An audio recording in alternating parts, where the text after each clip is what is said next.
Loss loss loss.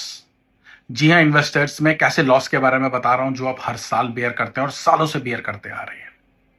जी हाँ, मैं बता रहा हूं कि अगर आप सिर्फ एफडीज में इन्वेस्टमेंट करते हैं, आपको लगता है कि कोई रिस्क नहीं है, हर साल 6.5-7% की रिटर्न मुझे आती है, तो आप गलत है। कुछ समय पहले मैं एक प्रेजेंटेशन दे रहा था जहां मैं बात कर रहा था एसेट एलोकेशन के बारे में कि आपका थोड़ा थोड़ा पैसा हर जगह पर डाइवर्सिफाई होना चाहिए ताकि आपका रिस्क डाइवर्सिफाई हो, आपके लॉस के चांसेस कम हो। तो एक इन्वेस्टर ने मुझे बोला कि मैंने जिंदगी में कभी लॉस बेयर नहीं किया क्योंकि मैं सारी जिंदगी एफडीज में डालता रहा। तो मैंने कहा सर, आपने सारी जिंदगी लॉस ही बेयर किया है। देखिए कैसे। मैंने उनसे पूछा उनका टैक्स ब्रैकेट क्या है। उन्होंने कहा वो रिटायर हुए हैं, अब उनको 20% का टैक्स पड़ता है और उससे पहले 30% का टैक्स पड़ता था। तो मैंने उन्हें बोला, मान के चलिए कि आप 6.5% की रिटर्न बनाते हैं और 6.5% पे 20% या 30% का टैक्स फैलता है, तो आपकी रिटर्न जो होगी 4.5% से 5.25% के बीच में होगी टैक्स काटने के बाद में, और 6% की इन्फ्लेशन।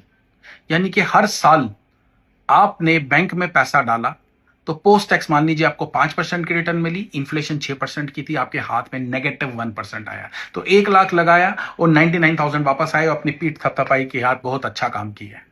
जबकि अगर आप इक्विटीज में पैसा इन्वेस्ट करते हो, इक्विटी वोलाटाइल होती है, हो सकता है 100 का 90 भी हो जाए, लेकिन जब आप लॉन्ग टर्म पे इन्वेस्ट करते हो, कोशिश कीजिए म्यूचुअल फंड के थ्रू इन्वेस्ट कीजिए। जब आप लॉन्ग टर्म पे इन्वेस्ट करते हो तो चांसेस हैं कि 10, 12, 15% की रिटर्न आप बनाओ। तो अगर आप डबल डिजिट रिटर्न बनाते हो तो वो एक्चुअली इन्फ्लेशन को बीट करके आपके हाथ में 2 या 3% की रिटर्न देती है। दैट इज रियल रिटर्न, असल रिटर्न वही है।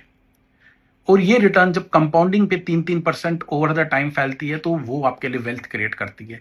एफडी में आप हमेशा नुकसान पे रहते हैं, तो उस नुकसान से बचिए, अपना पैसा एसेट एलोकेट कीजिए। यानी कि इक्विटीज में पैसा दीजिए, डेट में पैसा दीजिए, गोल्ड में पैसा दीजिए। और एक और चीज, अगर आप 10 साल की एफडी करते हैं तो हर साल आपको अपना टैक्स दिखाना है, टैक्स देना है उसके ऊपर। लेकिन जब आप 10 साल का म्यूचुअल फंड में इन्वेस्ट करते हैं, चाहे इक्विटी कीजिए या चाहे डेट कीजिए, तो जब तक वो इन्वेस्टमेंट आपने निकाली नहीं, मान लीजिए 10 साल तक नहीं निकाली, तो 10 साल तक कोई टैक्स नहीं देना, क्योंकि म्यूचुअल फंड में डेफर्ड टैक्स है। और 10 साल के बाद अगर इक्विटीज हैं तो आपका टैक्स भी बहुत कम है। तो भेड़ चाल पे मत जाइए, जमाने के साथ बदलिए। Thank you.